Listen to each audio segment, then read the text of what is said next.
So, hi, I'm very, very thrilled to be here, although I think it should be you speaking to me rather than the other way round, because I'm a fairly recent entrant to the world of job boards. I think, unlike many of us, I founded Evenbreak not because I was a job board looking for a niche, but because I was a consultant trying to solve a problem. So I wasn't thinking, what angle can we take around our particular job board? I was thinking, there's a problem here and we don't know how to solve it.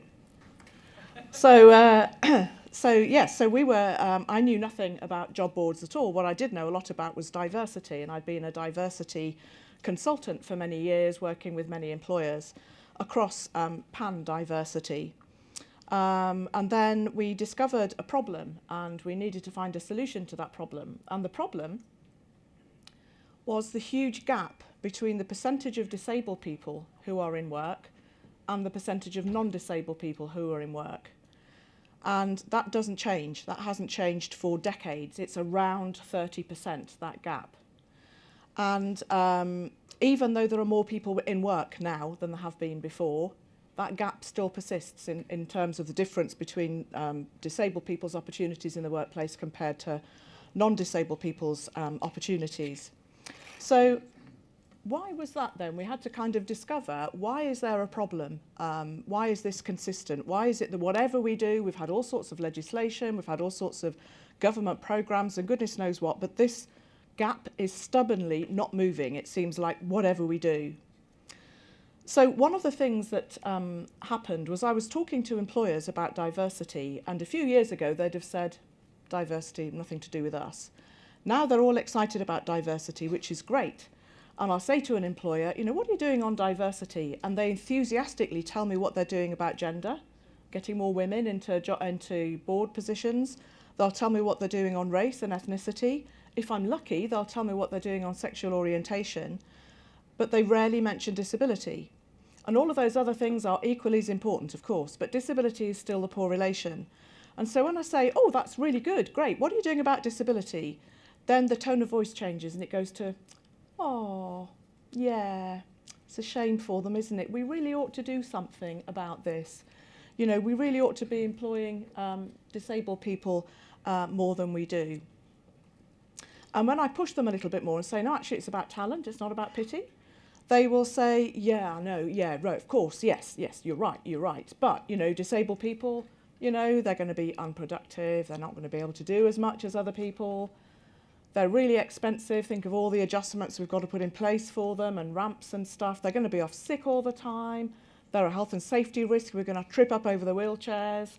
They won't have any skills. In other words, really, we're a business. We're not a charity, so we're not going to be taking on disabled people.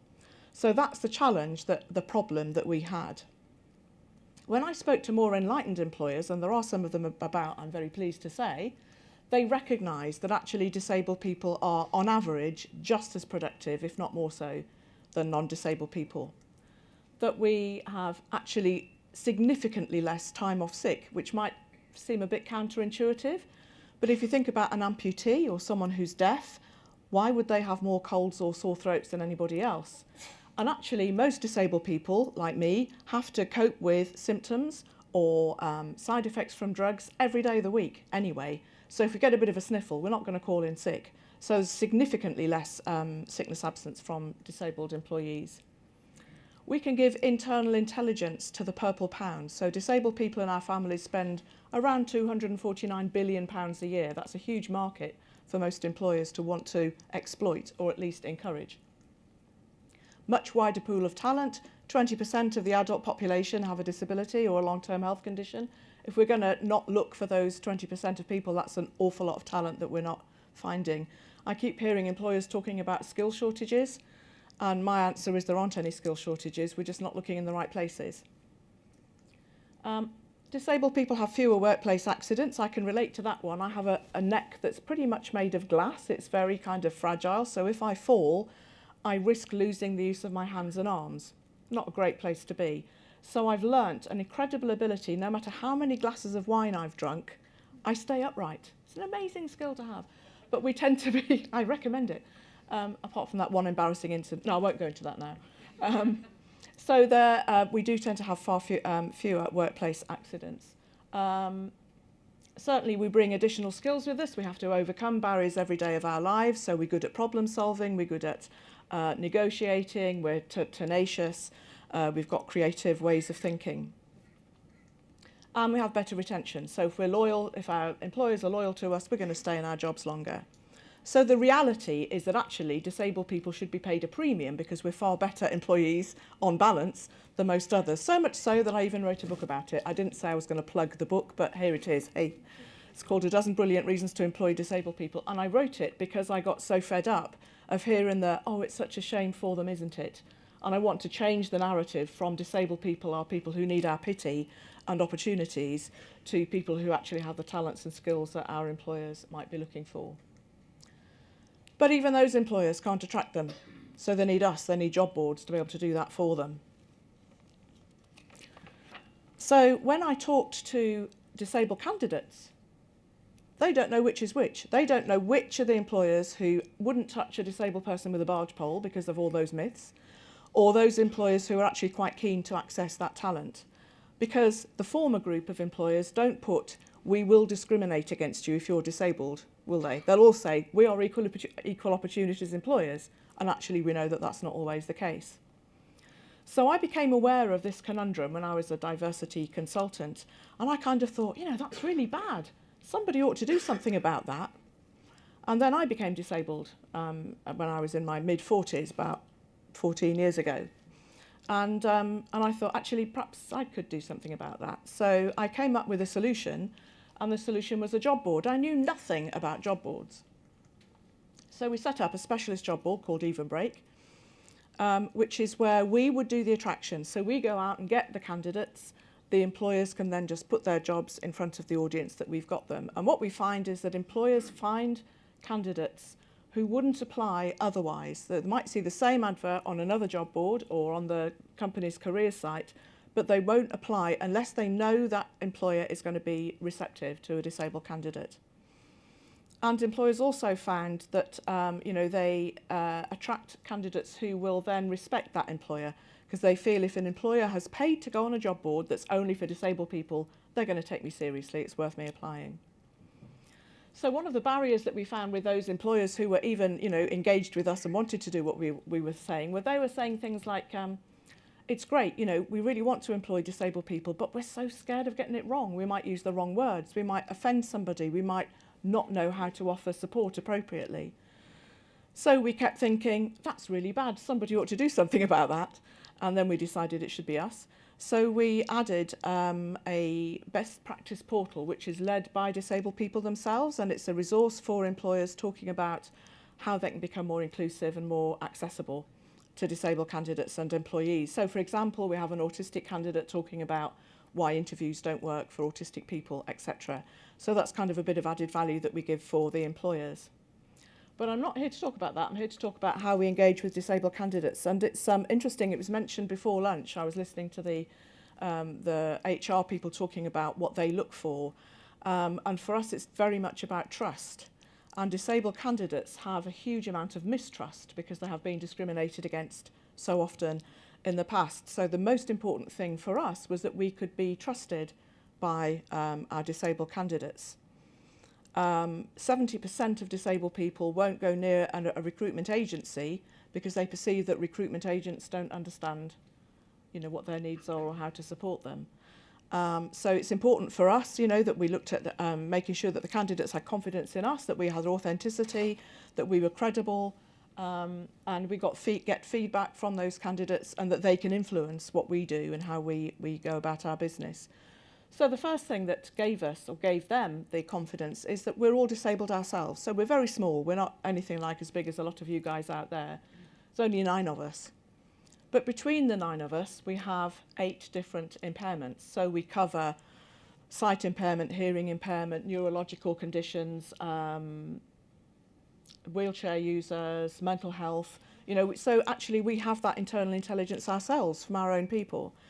And that makes a huge difference, more than I realised it would. When a candidate calls us, they can sometimes be quite wary at first because they've had that kind of discrimination in the past or they've had to fight for everything they need.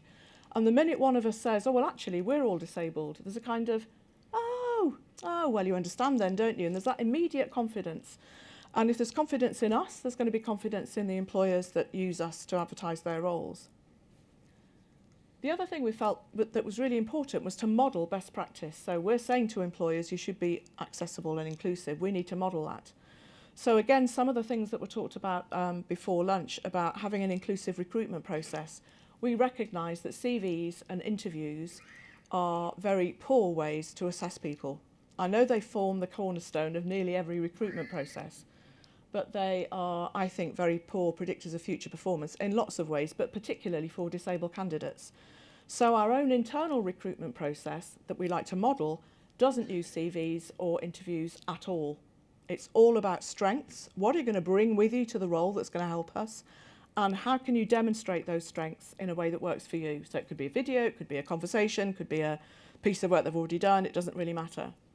And we also want to be credible in terms of what we're doing. We're a disability confident leader. We've won a number of awards so that we have external validation, that we're not just saying we're good, we actually have external validation from other parts of the industry sector as well. But the important thing is how we reach our candidates. They need to have obviously confidence in us and trust in us, and we need to be authentic, but if they've never heard of us, they're still not going to use us. So like all of us, we do a lot of stuff on social media. We write articles in, I write articles in disability journals. Disabled people are as diverse as the rest of the population. There isn't one place we all congregate, so we need to obviously reach out to lots of different places. We work in partnership with all sorts of organisations, so universities and colleges and schools, charities who help disabled people into work, welfare to work providers, all sorts of other organisations as well. Lots of online and offline forums that we're already members of because we're already, disabled people ourselves.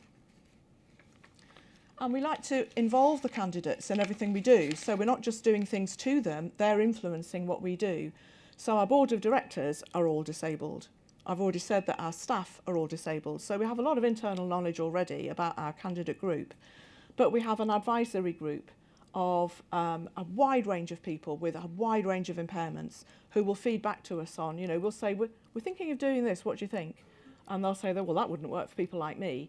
And it's really useful to get their feedback on what works and what doesn't work for them so that we can tweak what we do as a result of that. The disabled candidates themselves are involved in writing blogs, in writing articles, in becoming involved in the best practice portal so that the voice that goes to employers is very authentic as well. They write about issues that are important for them because I'm not autistic, so I understand a lot of things about autism, but it wouldn't be authentic for me to be talking to employers about the barriers that autistic people face. But it is authentic for some of our autistic candidates to be doing that. So that's kind of a bit of added value as well. But also it makes our candidates recognise that they're part of the process. They're influencing what we do. They're influencing best practice. And we get feedback from our candidates, and we do lots of surveys to our candidates as well. So everything we do is driven by internal disabled people or the external, wider world out there. So in summary, I'm not sure what my timing is like. We make sure that our candidates are at the heart of absolutely everything that we do. And although that's around disability, I think some of the lessons there are applicable to candidates, whatever their characteristics, might be otherwise. So that's Evenbreak. I think we're going to have some questions later.